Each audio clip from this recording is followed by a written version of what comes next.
Olá, meus queridos, bom dia para todos e para aqueles que vão me assistir à tarde, boa tarde, para aqueles que já vão ficar um pouquinho mais atrasados mesmo, vão assistir à noite, tenham uma boa noite, né? Uma boa noite. Hoje, segunda-feira, 5 de maio, hoje para mim é um dia muito significativo, né? É muito significativo. Quer saber por quê? Vai ficar na curiosidade. Vamos lá.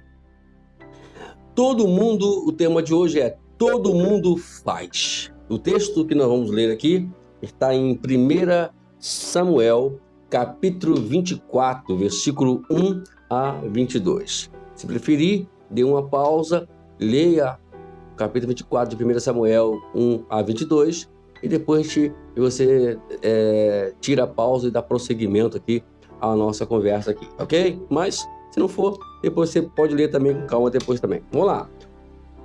Leamos o texto. Ao entrar numa popular rede social, foi emocionante conectar-me com amigos. Trocávamos mensagens, fortalecíamos nosso contato unindo-nos nas causas um dos outros, comparando resultados de testes e trocando abraços virtuais. Depois de um tempo, senti a pressão para ficar conectada na rede para responder cada mensagem. Seguir a multidão não é, em si, algo ruim, a menos que nossas ações contrariem a lei de Deus. No momento crítico, Davi teve que decidir entre seguir o conselho dos seus companheiros ou honrar a Deus. Ele e seus guerreiros escondiam-se de Saul no fundo de uma caverna, pois o rei perseguia-o com a intenção de matá-lo. Por incrível que pareça, Saul estava dentro da mesma caverna.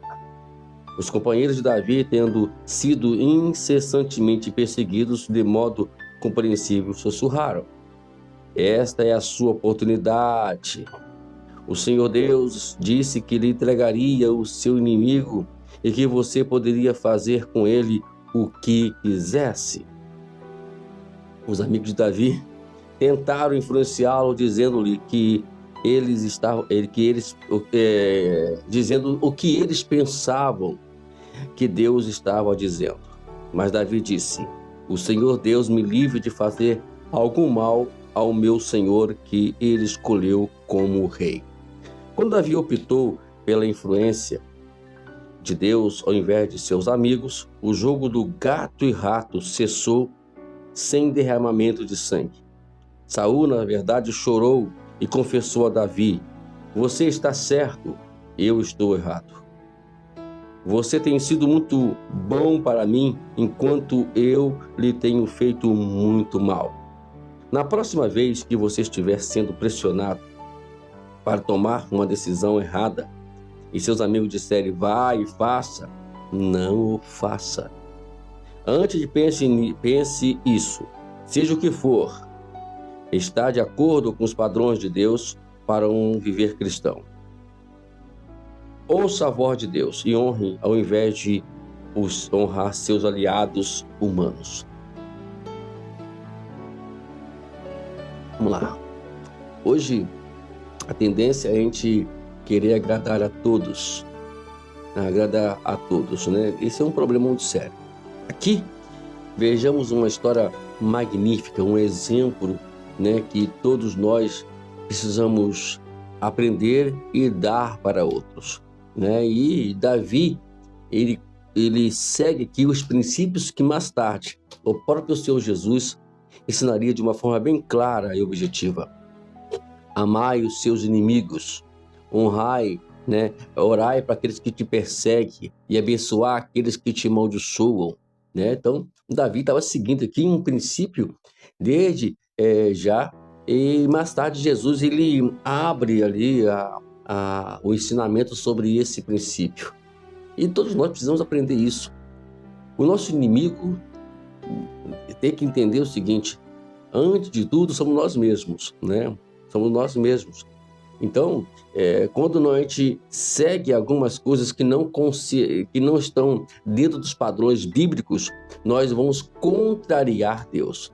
É claro que no ímpeto ali da situação, Não vamos também julgar também os companheiros de Davi, né? Também não vamos chegar a falar que eles são isso ou não. Não vamos, porque no ímpeto eles não tinham conhecimento, não tinham intimidade, não tinham a comunhão com Deus. Davi ainda estava ensinando eles isso. E esse foi um dos ensinamentos, né, na verdade. Né? O primeiro princípio de uma liderança é ensinar na prática os seus liderados. Então esse é o primeiro princípio da liderança. Você quer ser um grande líder, você precisa estar ensinando na prática. E aqui Davi estava ensinando eles na prática, não, né? É como que eu dissesse, né? Eu ensino para eles aquilo que eu quero que eles façam para mim, né? Então tudo é uma questão de reciprocidade de ensino, que podemos chamar isso, né? Você ensina uma coisa para poder mais tarde as pessoas aprenderem a me fazer com você. Isso é muito bom. E aqui Davi tinha tudo, né?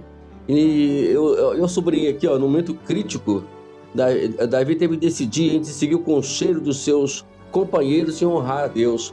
É muito difícil numa situação como essa. Você tem 400 homens ali perto de você, né, pressionando você, né? Em contrapartida, nós temos o caso do irmão de Moisés, misericórdia, né? E ele, né, na verdade, o que ele fez, né? Ele, em vez de seguir, né, o que Moisés estava dizendo para ele, né? O que ele fez? Ele simplesmente seguiu os conselhos lá das pessoas e acabou fazendo aqueles bezerros de ouro. E aí e teve seus preços, e pagou seu preço, que foi um preço duríssimo. E vejamos o que está acontecendo hoje, né? Temos o caso do próprio neto de Davi, Roboão, né? Que infelizmente, né? Em vez de pegar e seguir o conselho dos anciões, ele seguiu o conselho dos seus amigos e dividiu a nação. E outros casos mais, né, tivemos na Bíblia, de pessoas que seguem o conselho dos homens e esquecem o conselho de Deus. Então, temos que seguir os conselhos bíblicos. O que a Bíblia diz sobre isso? O que a Bíblia ensina sobre isso? É isso que nós temos que nos focar hoje, né? E aí os amigos aqui é outra coisa que eu também sobri, que achei muito interessante. Os amigos de Davi tentaram influenciá-lo dizendo o que eles pensavam que Deus estava dizendo. É hoje o caso. Deus está dizendo isso, Deus está falando isso. E aí as pessoas acham que Deus pensa assim. Gente, é um problema sério. Uma coisa que eu bato muito de frente para algumas pessoas é exatamente isso. Porque elas querem trazer para mim uma palavra que eles pensam que Deus pensa, né? Eles acham que Deus pensa assim. Não. Vamos olhar para a Bíblia, vamos olhar para o contexto bíblico para entendermos exatamente se é isso mesmo que Deus pensa. Eu, particularmente, quando vou fazer alguma decisão, eu tenho que olhar para o contexto. Não o contexto apenas daquela passagem que nós lemos, não o contexto, mas tem que ler o contexto bíblico. A Bíblia, ela é uníssona. Então, nesse conjunto de unicidade, ela procura mostrar um só princípio, nada mais do que isso. E às vezes nós queremos vários princípios, várias ideologias, várias formas de interpretação, porque a gente não quer juntar o quebra-cabeça.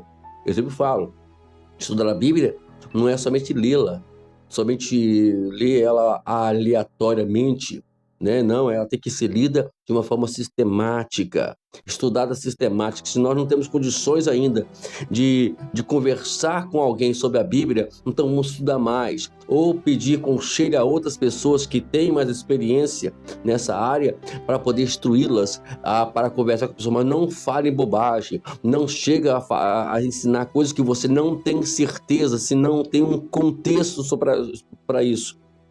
E eles falavam para Davi, olha, é a hora, Davi, né? Deus, ele quer que você faça isso, ele colocou os inimigos nas tuas mãos. Só que, né, não era assim que funcionava. O inimigo, exatamente, é aquilo que nós pensamos que é o nosso inimigo. Às vezes você acha que seu inimigo é o teu vizinho. Não é teu vizinho, é o teu próprio marido, tua própria esposa, e assim vai, o teu próprio filho, enfim. E vocês acham que inimigo é isso? Não. Eu falei, nós temos que, antes de tudo, nós temos que ter um inimigo que temos que eliminar dentro de nós. Então é esse é o princípio para começar uma jornada de batalha espiritual.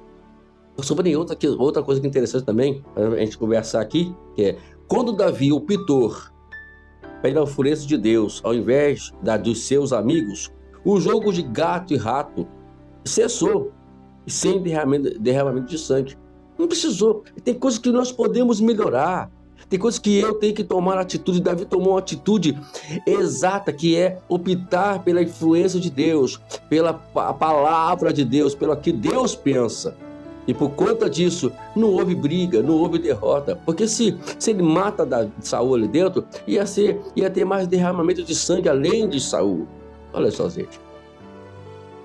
Tem outra passagem na Bíblia, né, que eu quero falar aqui em rápida palavra, porque senão a gente vai pendurar aqui muito, porque é um assunto muito longo, né, merece pregarmos sobre isso. A gente vai pensar sobre isso. Se você quiser pensar sobre isso, se você quer me ajudar, eu queria o teu comentário. Pastor, fala sobre isso na igreja, prega uma mensagem sobre isso. Eu vou pregar, mas só se você falar. Vamos lá. Tem um caso também que quando Joabe, ele mata Abner, né? Abner. E Abner, naquele momento, ele era rei de Israel. E Davi, rei de Judá. Ele mata Abner.